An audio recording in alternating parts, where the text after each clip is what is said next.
Hi friends, ஒரு thrill எக்ஸ்பீரியன்ஸ்க்காக நாங்கள் தென்காசியில் இருக்கக்கூடிய த்ரில் பார்க் போனோம். அங்கே ஒரு ஆளுக்கு என்ட்ரன்ஸ் ஃபீஸ் ₹20. அதை கட்டினதும் அவங்க ஒரு டேக் கட்டி விட்டாங்க. அதுக்கப்புறம் உள்ளே போனோம். உள்ளே ஃபஸ்ட்டு அவங்களோட ரெஸ்டாரண்ட் இருந்துச்சு. அதுக்கு ஆப்போசிட்லேயே கிளைம்பிங்கும் அப்புறம் நம்ம ஃப்ரீ ஃபாலுக்குள்ளே டவர் வச்சுருந்தாங்க. அதை பார்த்துக்கிட்டே உள்ளே போனோம். ஸோ நாங்கள் வந்து இது புதுசாக என்ன இருக்குது அதை மட்டும் ட்ரை பண்ணலாம் அப்படிங்கிற மைண்ட்லேயே போயிட்டுருந்தோம். உள்ளே போக போக நிறையா சின்ன குழந்தைங்களுக்குள்ள எல்லா விளையாட்டு திங்ஸும் இருந்துச்சு. ஜம்பிங் இருந்துச்சு, குழந்தைங்களுக்கு விளையாடக்கூடிய சறுக்கு மரம் இருந்துச்சு, சின்ன சின்ன இதெல்லாமே இருந்துச்சு. அதில் புதுசாக நாங்கள் ஒன்று பார்த்தது என்னென்னா, ஹியூமன் கைரோ 360 சைக்கிள் ஏற்கனவே பார்த்துருக்கோம்.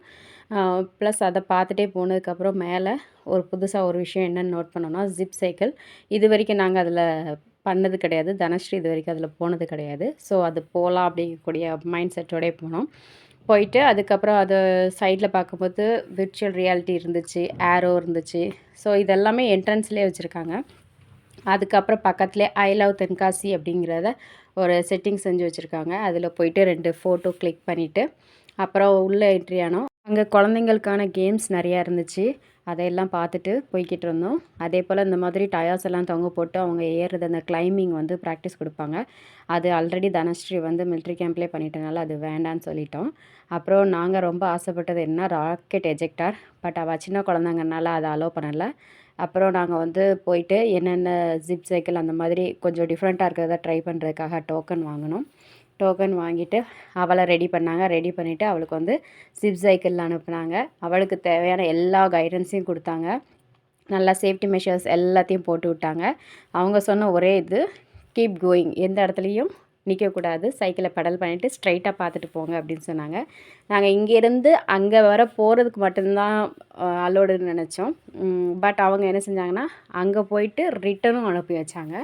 ஸோ போகும்போது ஸ்பீடாக போன தனஸ்ரீ ரிட்டன் வரும்போது ஒரு இடத்துல கொஞ்சம் ஸ்லோவாகிட்டா. அப்புறம் அதை அப்புறம் பெடல் பண்ணிவிட்டு வந்துட்டா. ஸோ யாரும் போனீங்கன்னாலும் பெடல் பண்ணிகிட்டே இருக்கணும். இந்த ஒரு இடத்துல கொஞ்சம் ஸ்லோவாகிட்டா. இது வீடியோ வந்து ஸ்பீடாக போகிறனால டக்குன்னு முடிஞ்ச மாதிரி இருக்குது. பட் இதை எடுக்கிறதுக்கு போகிறதுக்கு அவள் ரொம்ப டைம் எடுத்துக்கிட்டா. அது போயிட்டு வந்ததுக்கப்புறம் நெக்ஸ்ட்டு நாங்கள் வந்து ஜிப் லைன் வந்து ட்ரை பண்ணோம். ஜிப் லைனில் அவளுக்கு தேவையான சேஃப்டி மெஷர்ஸ் எல்லாத்தையும் ஃபஸ்ட்டு மாட்டி விட்டுட்டு அந்த டவருக்கு அவளை கூட்டிகிட்டு போனாங்க. அங்கேருந்து இன்னொரு டவருக்கு வந்து என்ன செஞ்சுருக்காங்கன்னா, ஒரு லைன் மாதிரி கனெக்ட் பண்ணியிருக்காங்க. அதில் டக்குன்னு போகிற மாதிரி இருந்திருக்கு. நாங்கள் கொஞ்சம் வெயிட் பண்ணோம், லேட் ஆகும்னு பார்த்தோம். அவள் வந்து அதில் அவளோட எஃபர்ட் ஒன்றும் கிடையாது. ஸோ டக்குன்னு அவள் அந்த பிளேஸ்க்கு ரீச் ஆகிட்டா. அதுக்கப்புறம் நாங்கள் வந்து ஃப்ரீ ஃபால் ட்ரை பண்ணலாம் அப்படின்னு சொல்லிட்டு, அவள் கிளைம்பிங் தான் ஆசைப்பட்டா. பட் நாங்கள் ஃப்ரீ ஃபால் ட்ரை பண்ணலாம் அப்படின்னு சொல்லிட்டு ஃப்ரீ ஃபால் ட்ரை பண்ணோம். அவள் கொஞ்சம் ரொம்பவே பயந்தா. பட் நல்லபடியாக சீக்கிரமாகவே பண்ணிட்டாங்க.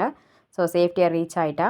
அதுக்கப்புறம் அந்த மாலில் இருக்கக்கூடிய இந்த குட்டி குட்டி கேம்ஸ் இருக்கும் இல்லையா, அது எல்லாமே இருந்துச்சு. அவளுக்கு அதை ட்ரை பண்ண ஆசை. பட் ஆல்ரெடி அவள் மாலில் இது எல்லாமே விளையாண்டுருக்கா. அதனால் வேண்டான்னு சொல்லிட்டு அங்கே ஒரு சில கேம்ஸை மட்டும் என்னென்ன கேம்ஸ் இருக்குது அப்படிங்கிறத பார்த்துட்டு நாங்கள் அங்கேருந்து கிளம்பிட்டோம். அப்புறம் கொஞ்ச நேரம் கழித்து நானும் தனஸ்ரீயும் ஹியூமன் கைரோவில் ட்ரை பண்ணோம். அது வந்து ரொம்ப தலை சுற்றிச்சுது. பட் நல்ல செம என்ஜாய்மெண்ட்டாக இருந்துச்சு. நாங்கள் மதியம் சாப்பிட்டு போனதுனால எங்களுக்கு கொஞ்சம் வாமிட்டிங் சென்சேஷன் இருந்துச்சு அதை முடித்ததும். ஸோ சாப்பிட்டுட்டு டக்குன்னு அந்த ஹியூமன் கைரோவில் ஏறாதீங்க. பட் நல்லா என்ஜாய் பண்ணுற மாதிரி இருந்துச்சு. அதை முடிச்சுட்டு அப்புறம் கேண்டீனுக்கு வந்து அங்கே அவளுக்கு தேவையான ஒரு சின்ன காம்போ பேக் ஒன்று வாங்கி ஆர்டர் பண்ணி அதை சாப்பிட்டுட்டு நல்லா என்ஜாய் பண்ணோம். உங்களுக்கும் ஒரு த்ரில் எக்ஸ்பீரியன்ஸ் வேணுன்னா கண்டிப்பாக த்ரில் பார்க் போங்க, நல்லா ஒர்த்து தான். அப்புறம் அதை வாங்கின அந்த கூல்ட்ரிங்க்ஸை சாப்பிட்டுட்டு நாங்கள் கிளம்பிட்டோம். பாய்.